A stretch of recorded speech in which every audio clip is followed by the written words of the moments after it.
Bienvenue dans Écho, épisode 10. Le retour. Esdras, chapitre 2. Voici la liste des habitants de la province de Juda, revenus de déportation, ceux que Nebuchadnezzar, le roi de Babylone, avait exilés à Babylone et qui retournèrent à Jérusalem et en Juda, chacun dans sa ville. Ils revinrent avec Zorobabel, Josué, Néhémie, Saraja, Réélaja, Mardoché, Bilshan, Mispar, Bigvaï, Réhum et Baana. C'est le grand retour promis par Dieu à Jérusalem après l'exil à Babylone. Le chapitre 2 du livre d'Esdras est principalement un recensement des hommes et des biens qui sont retournés à Jérusalem. Ces passages peuvent paraître inintéressants, peut-être un peu ennuyeux à lire, mais ils ont une qualité principale, c'est de montrer à quel point les rédacteurs de la Bible étaient aussi des historiens qui avaient la volonté de retranscrire les événements qui se sont passés avec une manière extrêmement précise, et on va le voir. La précision de ce recensement est impressionnante. L'autre intérêt de cette liste est de pouvoir faire des généalogies, de pouvoir parfois remonter de génération en génération. Il était très important pour les Juifs de savoir de qui ils étaient les descendants. C'était une partie importante de leur identité. En ce qui nous concerne, c'est difficile, nos arrière-grand-mères ou arrière-grands-pères, remonter à la génération d'après est quasiment impossible, ou alors il faut faire des recherches particulières. Les Juifs connaissaient leur ascendance sur de nombreuses générations. Au verset 2 que nous avons lu, nous voyons un petit peu les leaders du mouvement du retour de Jérusalem. Dans cette liste des responsables du peuple d'Israël revenus d'exil, il y a plusieurs noms qui nous semblent connus. Le premier, c'est Josué. Ce Josué n'a évidemment rien à voir avec Josué, fils de Nun, qui a conquis le pays de Canaan, puisque l'action se situe bien avant celle-ci. Il y avait des noms assez courants chez les Juifs qui se donnaient de génération en génération. Il y a aussi les noms de Néhémie, qu'on pourrait peut-être assimiler au Néhémie du livre de Néhémie, et il y a un Mardoché qu'on pourrait assimiler à l'oncle d'Esther dans le livre d'Esther.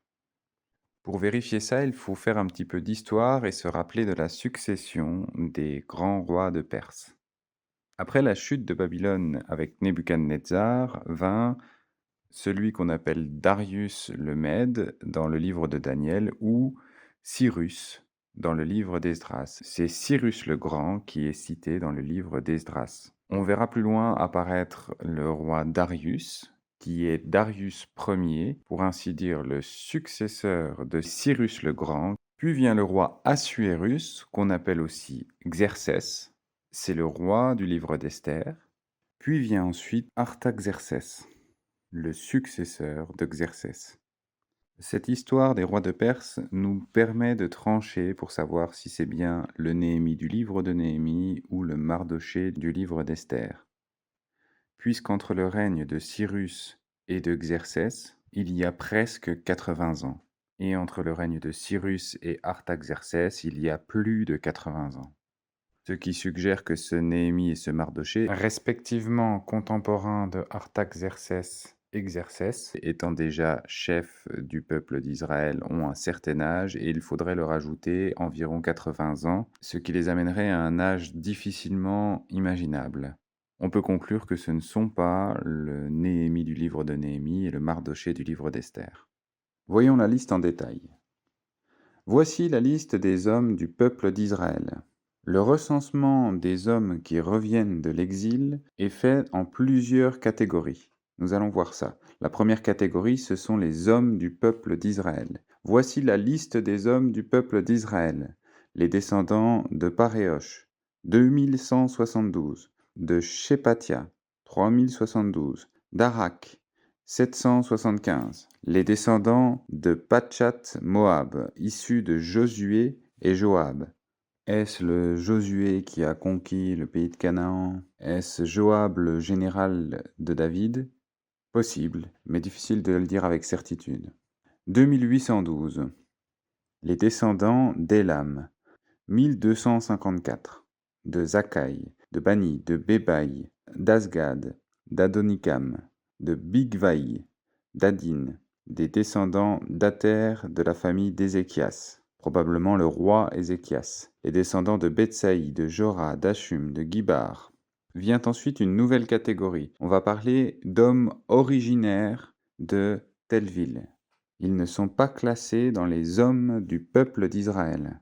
Probablement des hommes pas directement d'ascendance juive, mais qui ont été assimilés comme juifs, d'une manière ou d'une autre. En tout cas, ce serait une façon d'expliquer la distinction entre la catégorie des hommes du peuple d'Israël et des hommes originaires de telle ou telle ville. Les hommes originaires de Bethléem, 123.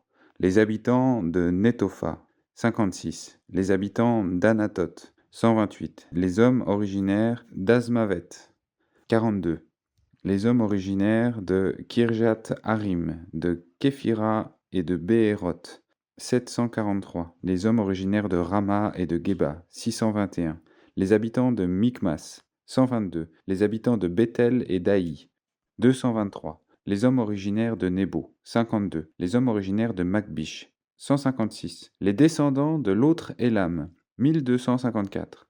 Ce verset 31 est assez étrange quand on le lit, puisqu'on est dans la liste des hommes de, et il parle ici des descendants, comme dans la partie d'avant, des hommes du peuple d'Israël. Et il parle de l'autre Élam. Effectivement, un Élam a déjà été cité. Ce qui est encore plus curieux, c'est le nombre.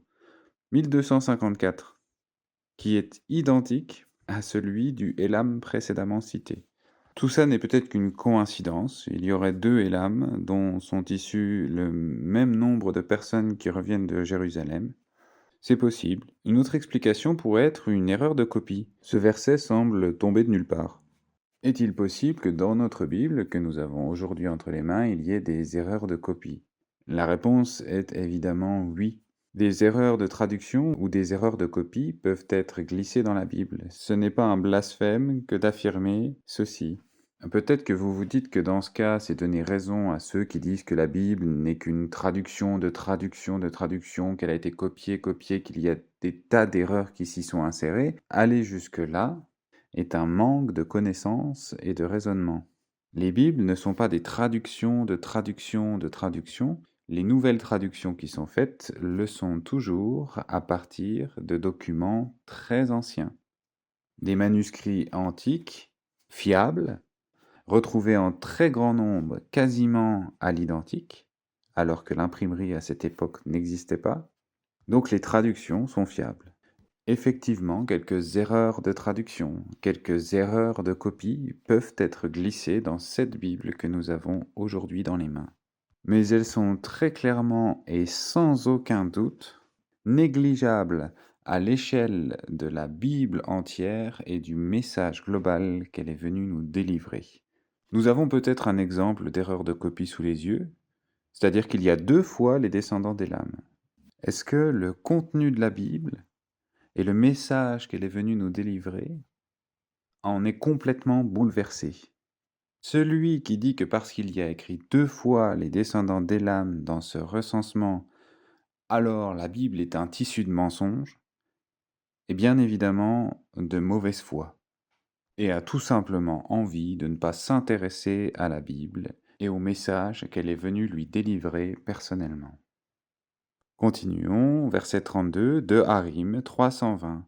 Les hommes originaires de Lod, de Hadid et d'Ono, 725. Les hommes originaires de Jéricho, 345. Les hommes originaires de Sénaa, 3630. Une nouvelle catégorie apparaît. En ce qui concerne les prêtres, les descendants de Jédaïja de la famille de Josué. Les ascendances sont très importants chez les prêtres, car dans le peuple d'Israël, les prêtres ne peuvent être que des descendants directs de Aaron, le frère de Moïse. Reprenons, en ce qui concerne les prêtres, les descendants de Jédaïja de la famille de Josué, 973, les descendants d'Imer, 1052, de Pachour, 1247, de Harim, 1017. Une nouvelle catégorie en ce qui concerne les Lévites, les descendants de Josué et de Kadmiel, issus d'Odavia. On voit ici encore la présence d'un Josué, qui était un nom très courant. C'est d'ailleurs le nom juif de Jésus. Jésus est en fait la traduction grecque de Josué. Parmi les musiciens, les descendants d'Asaph, 128. C'est très probablement un psalmiste célèbre. Nombre des psaumes ont été écrits par Asaph. Parmi les descendants des portiers, les descendants de Shallum, d'Ater, de Talmon, d'Akub, d'Atita et de Shobaï, en tout 139. On voit ici le rôle des Lévites qui est de servir dans le culte de l'Éternel, ici en tant que musiciens ou portiers. Une nouvelle catégorie en ce qui concerne les serviteurs du temple, de Tsisha, d'Azupha, de Tabaoth, de Kéros, de Sia, de Padon, de Lebana, d'Agaba, d'Akub, d'Agab, de Shamlaï, de Hana, de Gidel, de Gachar, de Réaja, de Restin, de Nekoda, de Gazam, d'Uza, de Pachéach, de Basaï, d'Asna, de Méunim, de Nephusim, de Bakbuk, de Akufa, d'Arur, de Batslut, de Meïda, de Archa, de Barkos, de Sisera, de Tamak, de Netziak et de Hatifa. Les prêtres, les Lévites, les serviteurs du temple ont une place particulière dans Israël. Ils sont mis à part pour une fonction particulière dans le culte de l'Éternel. Et cela se voit même dans la manière dont les recensements sont faits. Il y a une grande précision et une grande attention qui est donnée aux ascendances des uns et des autres. Au verset 55, une nouvelle catégorie en ce qui concerne les descendants des serviteurs de Salomon. Ici, il y a une partie particulière. Comme un souvenir de la gloire du grand roi Salomon, on distingue les descendants des serviteurs de Salomon. Les descendants de Sotaï, de Sépheret, de Péruda, de Jaala, de Darkon, de Guidel, de Shephatia, de Hatil, de Pokeret Hatsabaïm et d'Ami. Le nombre total des serviteurs du temple et des descendants des serviteurs de Salomon, 392. Verset 59. Voici ceux qui reviennent de Tel Mélak, de Tel Archa, de Kérub Adan et d'Imer, et qui ne purent pas prouver qu'ils étaient bien d'Israël par leur famille et leur origine. Il y a ici une catégorie de personnes qui ne peut pas prouver son ascendance. On accepte qu'ils reviennent avec les autres de l'exil, mais ça leur est préjudiciable. En effet, lors de la prise de Jérusalem par Babylone, les gens n'ont peut-être pas pensé à prendre leur livret de famille avant de partir, ou ils ont tout simplement été détruits dans l'attaque des Babyloniens. Au verset 60, les descendants d'Elaja, de Tobija et de Nekoda, 652. Parmi les descendants des prêtres, les descendants d'Abaja, d'Akot et de Barzilai, qui avaient épousé une fille de Barzilai le Galadite et qui avait porté son nom. Ils avaient cherché leurs actes généalogiques, mais ne les avaient pas trouvés, de sorte qu'ils furent déclarés impurs pour l'exercice de la fonction de prêtre. Le gouverneur de Juda leur interdit de manger des offrandes très saintes, et ce jusqu'à ce qu'un prêtre ait pu consulter l'Urim ou le Tumim. C'est des personnes dont on sait probablement qu'ils peuvent prétendre à être prêtres parce qu'ils font partie de la descendance d'Aaron, mais ils ne peuvent pas le prouver avec des papiers. On les déclare alors impurs au service. On ne rigole pas avec le service pour Dieu dans le peuple d'Israël. Dieu est saint et il faut à tout prix s'assurer que les prêtres soient comme il l'a dit, c'est-à-dire des descendants d'Aaron. Si on ne peut pas le prouver, mieux vaut les mettre de côté. Jusqu'à ce que, il y a quand même cette précision, jusqu'à ce que des prêtres aient pu consulter l'Umine et le Tumim, qui sont censés donner la voix de Dieu. Si Dieu vient confirmer effectivement qu'ils peuvent prétendre à la prêtrise, alors il n'y a plus raison de s'y opposer. Au verset 64, on arrive à la conclusion de ce recensement. L'assemblée d'Israël tout entière se composait de 42 360 personnes, sans compter leurs serviteurs et leurs servantes, au nombre de 7 337. Parmi eux se trouvaient 200 musiciens, hommes et femmes. Il y avait 736 chevaux, 245 mulets, 435 chameaux et 6 720 ânes. Encore une fois, la précision de ce recensement est vraiment étonnante jusqu'au nombre des divers animaux. Plusieurs des chefs de famille, lors de leur arrivée à l'emplacement de la maison de l'Éternel à Jérusalem, firent des offrandes volontaires pour la maison de Dieu, afin qu'on la reconstruise sur ses fondations. Ils firent don pour ces travaux en fonction de leurs moyens de 61 000 pièces en or, 3 tonnes d'argent et 100 tuniques destinées aux prêtres.